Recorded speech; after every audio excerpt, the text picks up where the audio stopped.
Hello guys, welcome back to my channel. मी मेघा तुमचं माझ्या चॅनलमध्ये स्वागत करते. आज मला एक ऑर्डर होती, बर्थडे पार्टी होती. त्याची ऑर्डर पावभाजी आणि पुलाव बनवायचा होता. तर ते 70 लोकांसाठी होतं.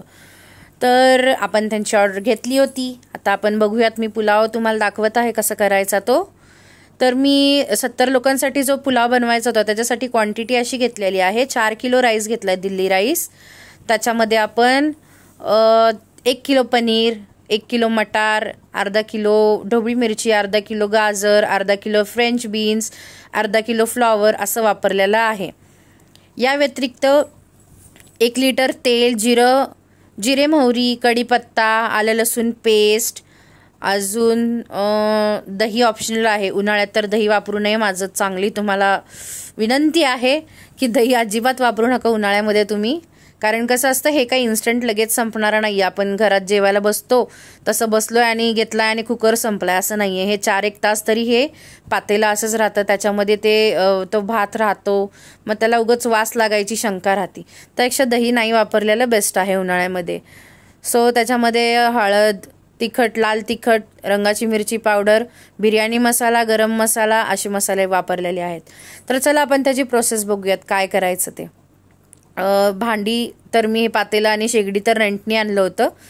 सो बाहेरची जी कमर्शियल शेगडी असते त्याला फ्लेम जास्त असती, लवकर फास्ट पण होतं. चिरण्यामध्ये म्हणताल तर कांदा बघा, मी हा असा मोठा मोठा चिरलेला आहे. कारण बारीक जर तुम्ही चिरत बसले तर ते परतून त्याचं गाळ होणार आहे, मग काय त्याला मज्जा राहणार नाहीये. सो आपण मोठा मोठा कांदा, मोठा मोठा टोमॅटो आणि इव्हन भाज्या पण मोठ्या मोठ्याच ठेवणार आहोत.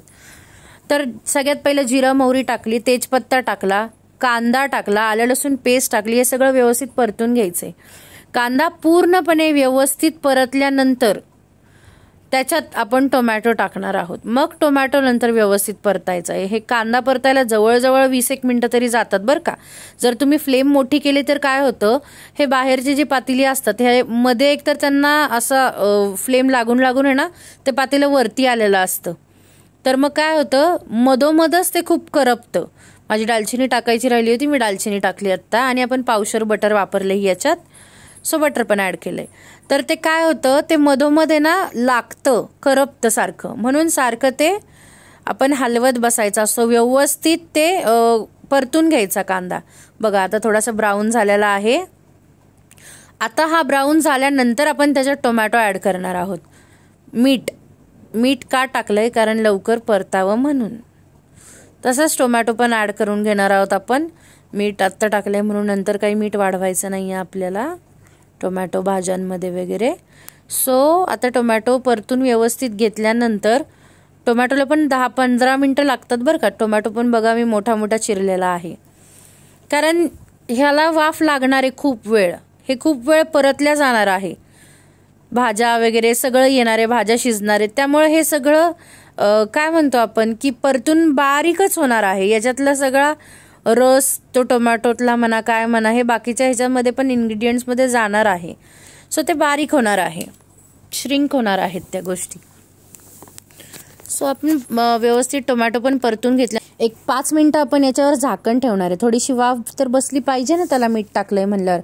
मग याच्यात आपण भाज्या ऍड करणार आहोत. भाज्यांमध्ये मी तुम्हाला ॲज इट इज सांगितल्याप्रमाणे पनीर, ढोबळी मिरची, गाजर, फ्लॉवर आहे.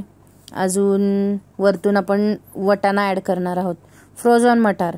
वरतून का टाकणार आहोत, तर तो आत्ताच जर टाकला तर तो एकदम असा मऊ लुचूपुचू म्हणतो ना, असा हे झाल्यासारखा होणार. म्हणून वरतून जर टाकला तर थोडासा कच्चा कडक तरी राहतो तो, म्हणजे वरतून टाकल्यानंतर.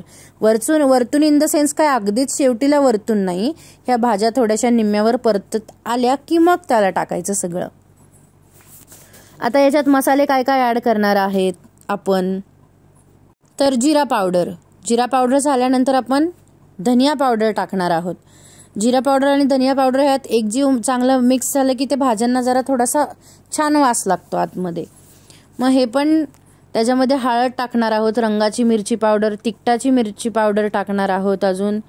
मग हे व्यवस्थित परतून घ्यायचं. परत हे व्यवस्थित सगळं परतल्यानंतर मग त्याच्यात शाही बिर्याणी एव्हरेस्टचा मसाला असतो, येलो कलरचं पॅकेट येतं बघा, तो मसाला आपण टाकणार आहोत. ह्या 3च गोष्टी खूप महत्त्वाच्या आहेत. एक म्हणजे सुहानाचा जो शाही गरम मसाला आहे तो, मी त्याचं पॅकेट दाखवलं आहे बघा.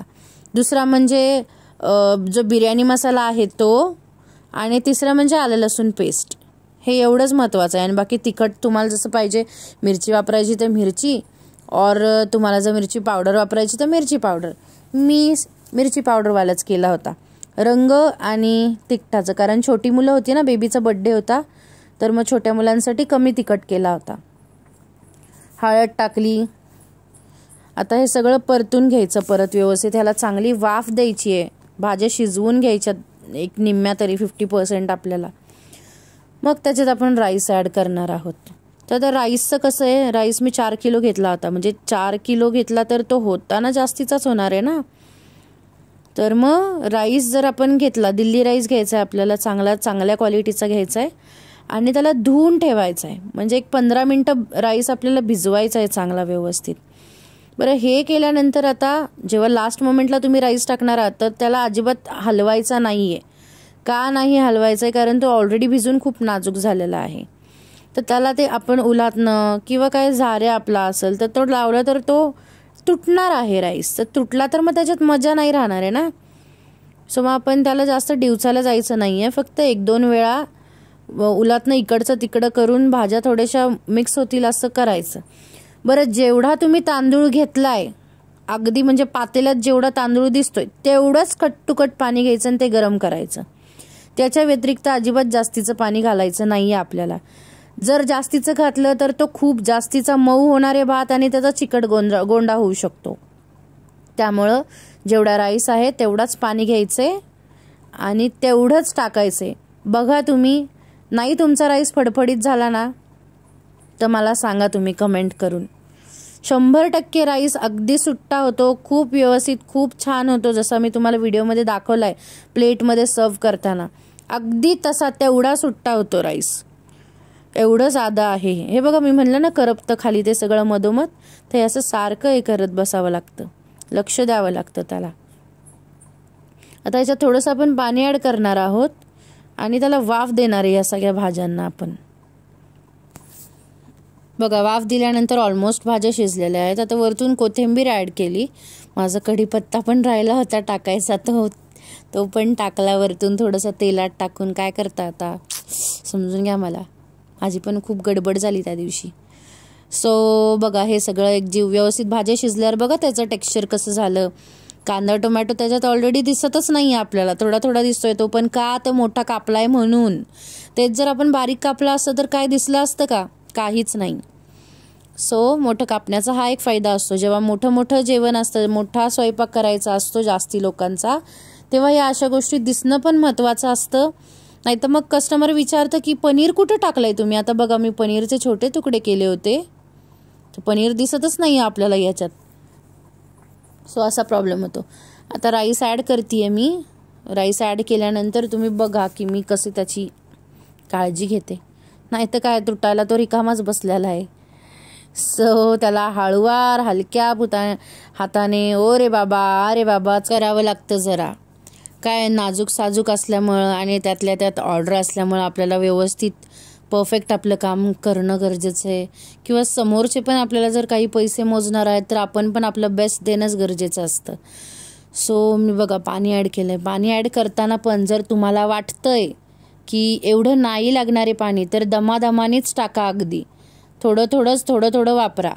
आत्ता जेवढं ॲड केलं आहे तुम्ही, जर तुम्हाला परत एक झाकण ठेवल्यानंतर वाफ दिल्यानंतर जर वाटतंय टाकावं तर वरतून थोडंसं परत पाणी शिंपडा त्याला टाका. म्हणजे हे काही छोटंसं नाही आहे शिंपडायला. जरा एखादा मग वगैरे टाकावं लागेल तर लागेल, पण ते गरम पाणी जेवढं मी तुम्हाला प्रमाण सांगितलंय त्यातलंच टाकायचं. त्याच्या व्यतिरिक्त एक्स्ट्रा पाणी नाही गेलं पाहिजे. कमी जाऊ दे त्यातलं पाणी, पण एक्स्ट्रा नाही गेलं पाहिजे. सो बघा, मी मध्ये चमचा घालतच नाही आहे. मी फक्त कडकडीनेच चाललंय आपलं काम. कारण काय, राईस खूप नाजूक झालेला असतो, तो तुटायला नको, मला एवढंच म्हणायचं आहे बस. बाकी काही माझं म्हणणं नाही आहे. आता पाणी ॲड केल्यानंतर आपण पूर्ण 10 ते 15 मिनटं याला मोठ्या फ्लेमवर ठेवायचं आहे आणि नंतर 15 ते 20 मिनटं अगदी बारीक फ्लेमवर ठेवून फक्त चेक करायचं आहे आपल्याला शिजलाय की नाही, किंवा अजून किती वेळ ह्याला अंदाजे लागू शकतोय, एवढंच आहे. आणि घरी कुकरमध्ये करताना काही एवढं कॉम्प्लिकेशन्स येत नाही बरं का.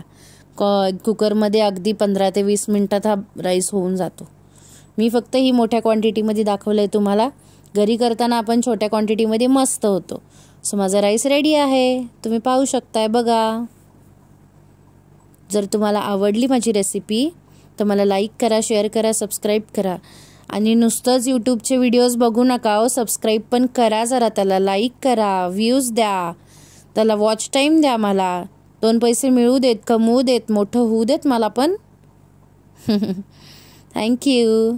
इंस्टाग्रामला पण मला फॉलो करा, लाईक करा.